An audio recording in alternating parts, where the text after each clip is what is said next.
App ఆధారిత cab డ్రైవర్ల సమస్యలను వెంటనే పరిష్కరించాలని డిమాండ్ చేస్తూ విశాఖపట్నంలో ఓలా, ఉబర్, ర్యాపిడో డ్రైవర్లు కలెక్టర్ కార్యాలయం ఎదుట నిరసన చేపట్టారు.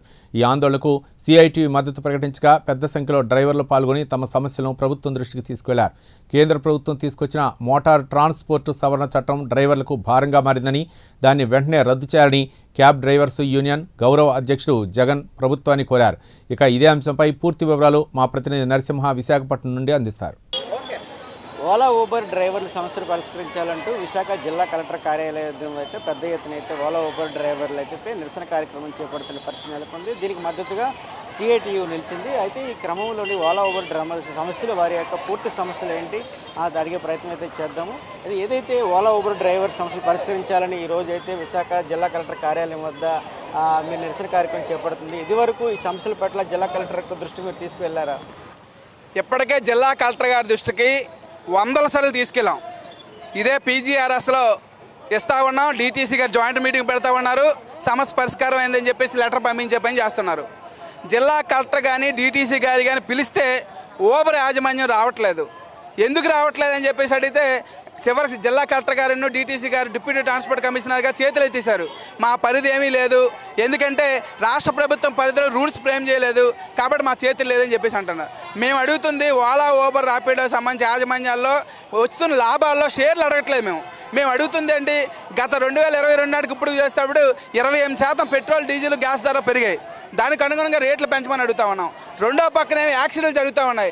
మేము చెప్పేది కాదు, సిపి గారు చెప్పారు యాక్సిడెంట్లు జరగడానికి ఈరోజు రాడార్ సిస్టమ్ అని. మరి అటువంటి రాడార్ సిస్టాన్ని రద్దు చేయమని అడుగుతా ఉన్నాం. మరి అటువంటిది రద్దు చేస్తామని చెప్పేసి ఈరోజు రద్దు చేసే పరిస్థితి లేదు.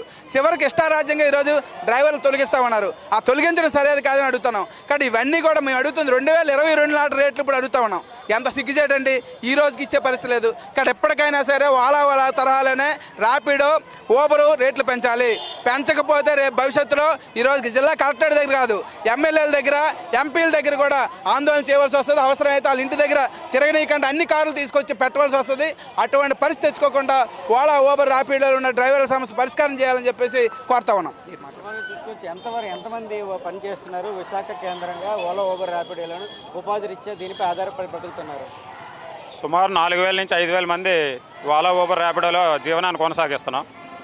ఇప్పుడున్న రేట్లకు అనుగుణంగా రేట్లు పెంచలేదు సరికదా, ఓలా, ఊబర్, ర్యాపిడో రేట్లు తగ్గించారు. దీనివల్ల ప్రతి ఒక్క డ్రైవర్ పైన అనేది కనీసం ఈఎంఐలు కూడా కట్టుకోలేక చాలామంది కుటుంబాలు రోడ్డున పడే పరిస్థితి ఉంది. మొన్న 1వ తారీఖు నుంచి ఎయిర్పోర్ట్లో వైజాగ్లో ఉండే డ్రైవర్స్ అందరం కూడా స్ట్రైక్ చేయడం జరిగింది. 6 రోజులు పూర్తి స్థాయిలో స్ట్రైక్ అనేది చేసాం. అయితే ఓలా వాళ్ళు చర్చలకు వచ్చి ఎంతో కొంత పరిష్కారం అనేది చేశారు. గత కొన్ని సంవత్సరాలుగా సమస్యలపై మేము వినతిపత్రం ఇవ్వడం, నామమాత్రంగా జాయింట్ మీటింగ్ వేయడం, సమస్యలు పరిష్కారం చేయకుండా పరిష్కారం అయ్యాయని చెప్పేసి మాకు మెసేజ్ పంపించడం, అక్కడితో విరమించడం జరుగుతుంది.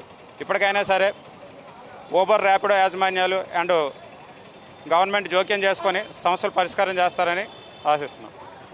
ఏదైతే డ్రైవర్లకైతే ర్యాపిడో, ఊబర్ డ్రైవర్లకైతే వారికి సమస్యలు పరిష్కరించాలని ఇప్పటి వరకు కూడా విశాఖ జిల్లా కలెక్టర్కు, ప్రజాప్రతినిధులకు కూడా ఇదే సమస్యపై కూడా వినతిపత్రం అందజేయడం జరిగిందని. అయితే లేని భవిష్యత్తు కాలంలో మా సమస్యలు పరిష్కరించుకుంటే ఆ ప్రజాప్రతినిధులు ఇళ్ల దగ్గరికి వెళ్తామని, అదేవిధంగా కార్యాలయం దగ్గర పెద్ద ఎత్తున నిరసన కార్యక్రమాలు చేపడతామని కూడా ఒక ఎత్తున అయితే వీరికి మద్దతుగా నిలిచినటువంటి సిఐటియు పార్టీ శ్రేణులు, అదేవిధంగా ర్యాపిడో డ్రైవర్లు కూడా చెప్తున్న పరిస్థితి అయితే నెలకొంది.